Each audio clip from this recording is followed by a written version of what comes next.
Thank you for enrolling in my course. In this course, I'm going to be teaching you how to use Scratch.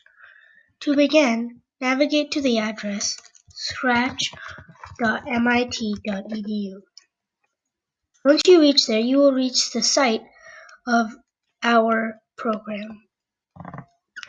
Remember, if you go to scratch.com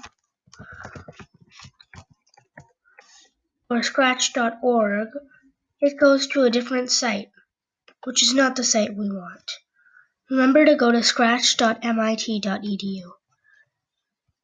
If you have a computer that is newer and fits the requirements of the Scratch 2 offline editor, in other words, it has to be Mac OS X, Mac OS 10.5 or older, or any Windows or Linux OSs.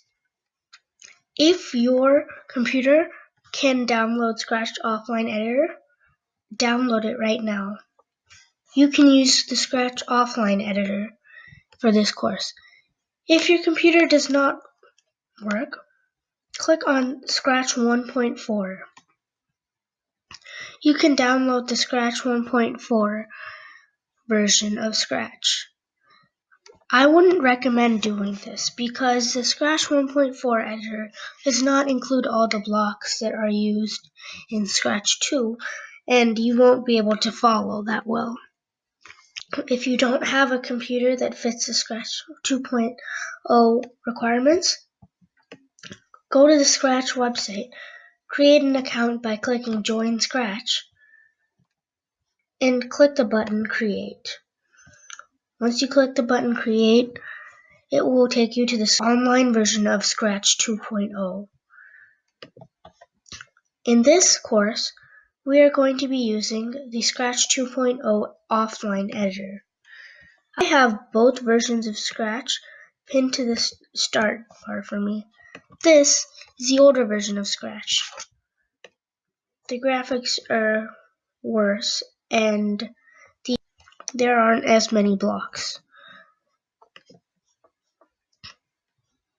On the other hand, the Scratch 2.0 editor looks the exact same as the online editor, with a few different things. The Scratch 2 offline editor is the same thing as the online editor, and if you have a Scratch account and you make something on the offline editor, you can still share it to the website by clicking File, Share to Website. These Scratch 2 projects can be saved under the file extension name of .sb2. Okay, now let's go onto the Scratch Online Editor and see what we can do. If you are going to be using the Scratch Online Editor, I would say that you should join Scratch. Create an account. You just give your basic information, and I already have an account, so I'm just going to log in there.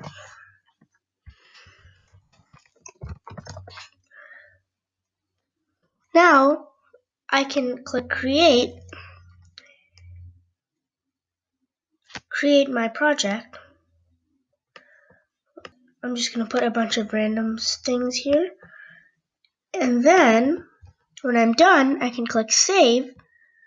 And now, if say I have to go eat dinner or something like that, when I come back, all I have to do is click this button right here and all my projects pop up. There are many more things you can do with the Scratch Online Editor, such as sharing your project and searching other people's projects and following people and getting followers. But we are going to be using the offline editor just so that all that stuff doesn't distract us. Okay, so choose your method of scratching and download all the stuff, and in the next video we are going to start coding.